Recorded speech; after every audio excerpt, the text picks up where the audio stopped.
Bueno, aquí llegamos a la etapa de evaluación y vamos a trabajar con el autor Santos y Burgos, que ustedes lo tienen también en la bibliografía subida en la plataforma.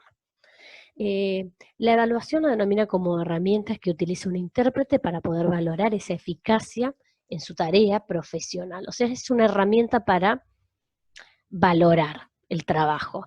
Y la evaluación la divide en tres momentos, que es la inicial, la continua y la final, ¿sí? Es importante que acá también tengamos en cuenta que el proceso de evaluación coincide con estas etapas de esta unidad 2. Nosotros hablábamos que las estrategias que nos damos de interpretación son las previas, en el momento y luego de la interpretación. Bueno, la evaluación también cumple con estas etapas. Uno hace como una evaluación inicial, una continua en el momento y una final. La evaluación inicial, y acá recuperamos, no voy a profundizar porque ustedes lo tienen en la primera parte de esta unidad ya desarrollado, pero tiene que ver con ese conocimiento previo, la capacidad y las aptitudes que son necesarias para poder brindar una interpretación eficaz. Esto lo desarrollaron, como les decía, con Tolosa, en la etapa previa con los aportes del conocimiento previo. Pasamos a la etapa continua. Y acá la etapa continua es bien visible, ¿sí? Es bastante detectable para darse cuenta, para poder ser evaluada. Y tiene un carácter dinámico, como dice acá la diapo. Por un lado es interna y otra externa. La interna corresponde específicamente a la coherencia del mensaje que se emite y el mensaje que vamos a producir con la otra lengua. Entonces esa correspondencia, coherencia, ahí nos permite a nosotros evaluar, ¿no? Evaluar internamente ese mensaje. Por otro lado, tenemos una evaluación que se da rápidamente producido el mensaje, que es la respuesta de ese interlocutor o el destinatario de ese mensaje, donde en función de esa respuesta nosotros podemos evaluar la eficacia de esa interpretación. Y llegamos a la etapa final de la evaluación, que como les decía, tiene una correspondencia con las etapas que nos damos en las estrategias de interpretación, en este proceso de interpretación, y se da luego de la interpretación. Finalizada la interpretación, cuando ya no puede modificarse, nosotros podemos realizar una evaluación final. Acá se denomina esta evaluación final, ¿sí? Y acá seguimos también con Santos y Burgos, denomina a la evaluación final como un juicio y que resume la efectividad de esa práctica, ¿sí? Como decía, se produce esta evaluación final cuando la interpretación ya no puede ser modificada. Entonces acá recurrimos a una autoevaluación, ¿sí? Nos autoevaluamos en función de qué hemos realizado, qué práctica hemos realizado. ¿Sí? ¿Cómo nos autoevaluamos? ¿Cómo evaluamos esa práctica? Por un lado es importante que sea objetiva, lo más objetiva posible, o sea, que podamos valorar ese trabajo con un sentido crítico, que tengamos un reconocimiento, un conocimiento del error, pero reconocerlo para poder modificar esa práctica en una interpretación o traducción futura. Que tengamos una capacidad de mejora, una vez que reconocimos el error, podamos mejorarlo. Y se mejora ese error con formación y con una actualización. Y sobre todo una actualización porque nosotros hablamos mediamos entre lenguas y lenguas vivas. Entonces la actualización es fundamental. Y por otro lado, tiene que ver con el conocimiento de los criterios de una interpretación de calidad, ¿sí? Para ello hablamos de una coherencia gramatical, ¿sí? Ya hablábamos hoy de los errores, ¿sí? Los problemas que se nos presentaban en cuanto a lingüísticos. Bueno, esto tiene que ver con esa correspondencia o coherencia gramatical, con las normas éticas que regulan el accionar de un intérprete o traductor, y con una correspondencia que tiene que haber entre la lengua origen y la lengua meta.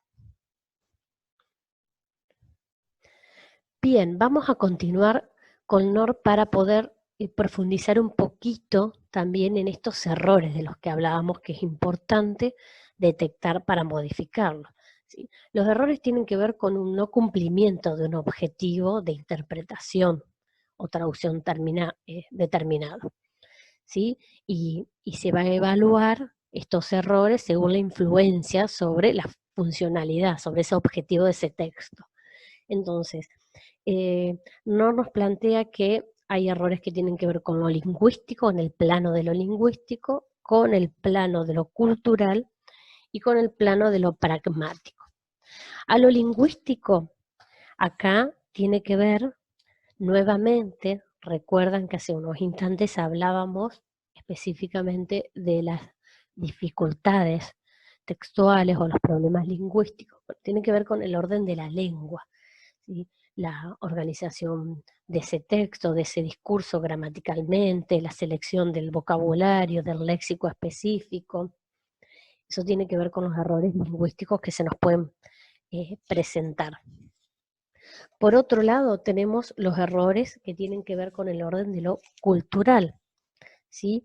Y nosotros sabemos que hay distintos modos de decir en las lenguas, ¿sí? Y tiene que haber una correspondencia, ¿sí?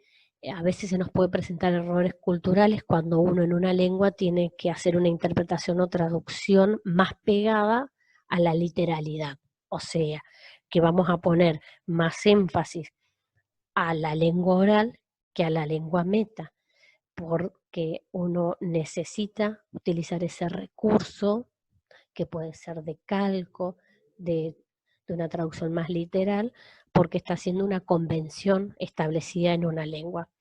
Pero bueno, también detectamos que va a haber una interferencia en ese mensaje, entonces acá se lo denomina error cultural. Y por otro lado tenemos los errores en el plano de lo pragmático, y esto se da, como decíamos, en el contexto, en una situación determinada. Estos errores tienen que ver, bueno, de cómo se realiza ese encargo, si es una traducción, el tiempo que nos demanda, o en el momento de hacer una interpretación en vivo, las dificultades con las que nos podemos estar encontrando, que bueno, que lo importante es que nosotros las podamos detectar para futuras interpretaciones, prever esas situaciones y que sean modificadas. Los errores más comunes con los que nos podemos encontrar, y seguimos con Santos y Burgos, para esto nos hacen una distinción, ¿sí?, entre los errores que tienen que ver con lo lingüístico y los errores no lingüísticos, ¿sí? Los lingüísticos veíamos hace unos instantes, voy a volver para eso, que nos hablaba de 3 planos: lingüístico, cultural y pragmático. Bueno, Santos y Burgos hace una especificidad de esos lingüísticos. Yo les decía que tenían que ver con el texto, específicamente con la lengua, las estructuras sintácticas que se deciden eh, eh, mencionar, o en el discurso que se deciden decir. Entonces, esos errores lingüísticos que tienen que ver específicamente cómo se estructura ese texto, ese discurso, podemos cometer errores a la hora de interpretar o traducir que van a tener que ver con errores de omitir información, de agregar información, de inferir, ¿no?, de sustituir una información por otra, de alguna anomalía, alguna mala decisión que hayamos tomado a la hora de realizar una interpretación de una unidad de sentido determinada, ¿no? Esos son los errores con los que nos podemos encontrar, o los que son más frecuentes. Y los errores que tienen que ver con lo no lingüístico, que específicamente acá Santos y Burgos se refiere a los errores que se nos presentan con la escasa o la falta de formación desde la ética del intérprete o traductor. Bien, y acá llegamos a lo que nosotros podemos denominar la práctica, ¿no? Poner en práctica todas estas estrategias, las que sean previas, durante y luego de una interpretación. Y todas estas estrategias las vamos a poner en práctica en distintos ámbitos. Acá vemos varias imágenes. Hablamos de ámbitos o espacios de la justicia, el ámbito de la salud, el ámbito religioso, el ámbito cultural, de medios, multimedios, el ámbito educativo. Cada uno, dentro de cada ámbito, va a tener su especificidad y seguramente subniveles, ¿no? Entonces, lo que nos queda preguntarnos luego de haber desarrollado esta unidad número 2, tiene que ver con la diversidad de ámbitos en los cuales nosotros podemos actuar, es pensar cómo se deberían conformar los equipos de interpretación, ¿sí? Cómo deberíamos prepararnos para algún encargo, para trabajar en distintos ámbitos. ¿Y qué estrategias podríamos utilizar? Y a qué estrategias tiene que ver con de qué manera nosotros nos podríamos organizar para llevar adelante esas tareas de interpretación. Bien, finalizamos la segunda parte de la unidad número 2. Ustedes acá van a estar viendo el listado de la bibliografía que nosotros hemos seleccionado como obligatoria. Toda esta bibliografía, como les mencionaba al principio, está subida al campus, donde tienen acceso a todos los archivos, y si es necesario profundizar con algunos conceptos que también abordamos en esta unidad, también tienen a disposición lo que es la bibliografía complementaria. Bien, hasta acá llegamos con la unidad número 2.